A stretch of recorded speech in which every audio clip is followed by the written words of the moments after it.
Саламатсыздарбы, урматтуу телегөрүүчүлөр, бүгүнкү маектешибиз менен таанышып алыңыздар. Кыргыз Республикасынын Улуттук Жазуучулар союзунун төрагасы акын Нурлан Калыбеков. Саламатсызбы? Саламатчылык. Алгачкы суроо, сиздин жан дүйнөңүз кандай азыктанат?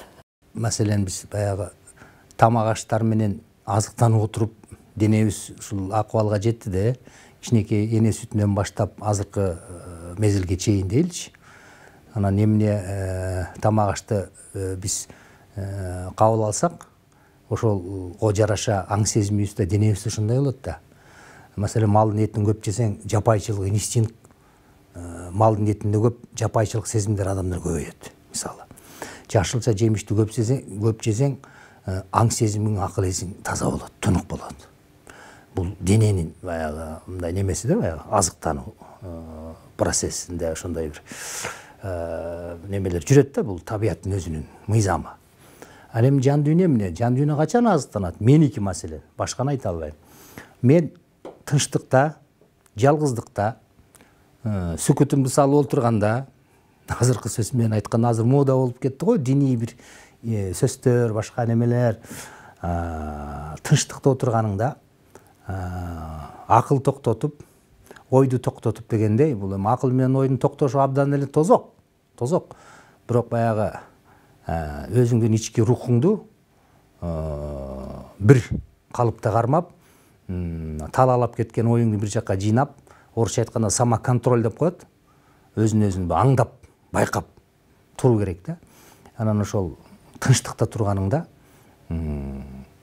денеңге бүт баягы чачырап кеткен ойлоруң, энергияң бир калыпка келип, анан бир экстаз абалына келесиң. Оюңдун бардыгын, талаалап кеткен оюңдун баарын жан дүйнөңө, жүрөгүңө кармап, анан тынчтыкта отурганымда мен аябай рахат алам. Мен көпчүлүк немелерден чарчайм. Мисалы, чогулуштар болот, бир тойлор болот, бир демелер, мен жүдөйм кадимкидей, чарчайм. Анан канчалык мен жалгыз болсом, тиги тынчтыкта өзүмчө рахат алып, анан экстазда жыргап жүрөм да. Мен ошондо кадимкидей сергип, эс алып калам. Сиздин өздүк жан дептериңизде кандай багыттагы ыр-саптары, ой толгоолор көбүнчө орун алган? Ар бир адамдын жан дүйнөсү аркылуу да бирөө маселен лириканы жазат, лирик. Анан бирөөсү мындай бир тарыхый окуяларга кызыгып, тарыхый романдарга өтөт дегендей. Анан эми меники билбейм, мен өзүмдүн эле жан дүйнөмдү башында сен жан дүйнөңүз эмне менен эс алат дегендей эле ушул мен өзүмдүн эле жанымды ырдайм, өзүмдүн ички сезимимди, ички туюмумду, бир руханий бир өзүнчө бир эргип, экстазга чыгып, бир бул дүйнөдөн бөлөк ааламдарга сүңүп кеткен бир туюмдар болот. Ошондой поэмаларым бар. Сизден телегөрүүчүлөр үчүн 4 сат бар. Жана мен айтпадымбы ушул? Өзүмдү эле ырдаймын депчи, ошол өзүм тууралуу бир 4 сап. Каякта бул дүйнөнүн баш аягы, өзүмдү таппай көзүм кашаябы, келатам жарык кууп мен өмүрдө, өңдөнүп тирүүлүктүн машаягы. Рахмат. Сиздин үй бүлөдө жумушта болгон кайсыл 2 алтын эрежеңиз бар? Мен такыр ушул кезге чейин эрежеге сыйбай койдум ай. Мен стихиялык түрдө жашаган кишимин, анан көп пландарды ойлоп туруп, анан эми силер үчүн кандай десем, эми муну элге айтсаң бул кандай деп ойлошу мүмкүн, бирок мен бир планды ойлоп туруп, бирдемени жасай турган болсом, ошо максатты беттеп туруп, анан кандай десем, азыркы тил менен айтканда Кудай Таалага тапшырып коем да. Тобокел эмес. Кудай Таалага тапшырып коесуң да, эми мындай мезгилдин өзүнүн, жашоонун өзүнүн агымына эме кылып коесуң, анан мен тапшырып коесуң. Эң негизги максат болуш керек да. Ар бир иштечи бирдеме максат болуш керек. Максат ошол так даана коюлса эле, анан ал өзүнөн өзү пландар иштелип, өзүнөн өзү ошого мындай кишилер, жардам берген кишилер пайда болот, кол кабыш кишилер пайда болот, өзүнөн өзү бир кетет да. Мен таптакыр бир эреже менен, бир деме менен жашай албайм. Мен моюнума алайын, андай эреже жок. Мүмкүнчүлүк болуп калып, бир акча маселеси чечилип дегендей, кино тасма жаратуу сунушу сизге түшүп калса, сиз эмне жөнүндө же ким жөнүндө тасма тартмаксыз? Башканы айтпайлычы, мына орустарды алалык. Эми Европа, Голливудду жана эле коелук. Орустар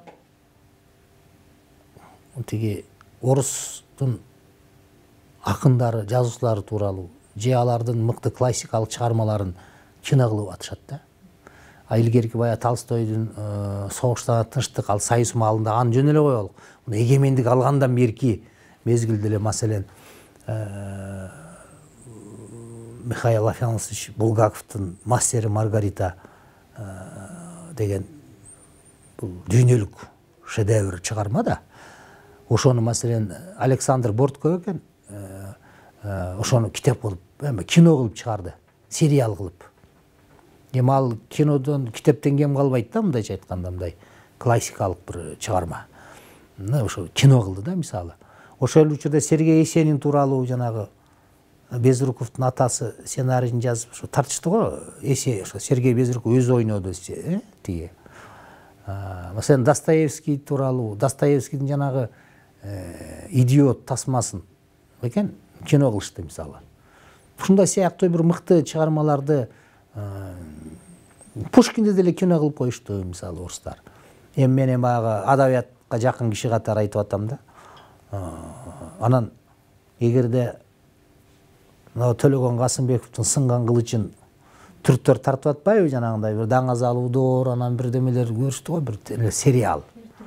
Эр торгол ушул сыяктуу телесем, маселен Кытайлар тартуу, монголдор тартуу, жанагы Чыңгыз хан сыяктуу, маселен ушу ийне жүүнө чейин ушу бир эсептеп сынган кылычты кино кылып тартса, бул мыкты режиссер болсо, бир мындай гениалдуу бир сериал болмок деп ойлойм да. Ушундай бир абдан сонун сериал болмок да. Маселен ошо бизде баягы мындай бир мыкты чыгармаларды кино кылса жакшы эле болмок да. Жакшы болмок да. Анан азыр көбүнчө бир каармандарды алып алышып, өздөрүнчө бир сценарий жазып, өзүнчө кино тартышып атпайбы? Анан кыргыз жазуучуларына кайрылып, мыкты классикалык бир чыгармаларын кино кылышса абдан эле сонун болмок да. Мен эми адабияттын кишиси катары айтарым да, ушул биздин көркөм дөөлөттөргө эле. Ошол эле маселен эми Манас эпосун кино кылыш оор го, кыйын мисалы. Ошону эле мультфильм кылып тартса, мисалы, балдарга ылайыктап, кыргыз эл жумоктор андан бөлөк көп да, маселенчи. Тиги Манас Эметесеевди, Жоңгоелберги, Курманбек Жанышбаев, Эртабылдыларды, мисалы, ошолорду деле заманга ылайыктап бир тартса, анан мындай тагдырлуу инсандар, маселен, Алыкул жөнүндө да кино тартып жүрүшөт, бирок мен эми мындай классикалык бир түрүндө Алыкул тагдырлуу инсан, мисалы, ошонун тагдыры тууралуу бир Алыкулдун бир образын ачкан мыкты бир классикалык үлгүдө кино тартса да, мисалы да, ушундай бир чыгармаларды тартса сонун эле болмок. Биздин көрсөтүүбүзгө келип, жагымдуу маек кургандыгыңыз үчүн биз албетте ыраазычылыгыбызды билдиребиз. Урматтуу телекөрүүчүлөр, бүгүнкү көрсөтүүбүздүн коногу Кыргыз Республикасынын Улуттук жазуучулар союзунун төрагасы акын Нурлан Калыбеков болду. Биз сиздер менен коштошобуз. Кийинки эфирден жолугушканга чейин аман болуңуздар.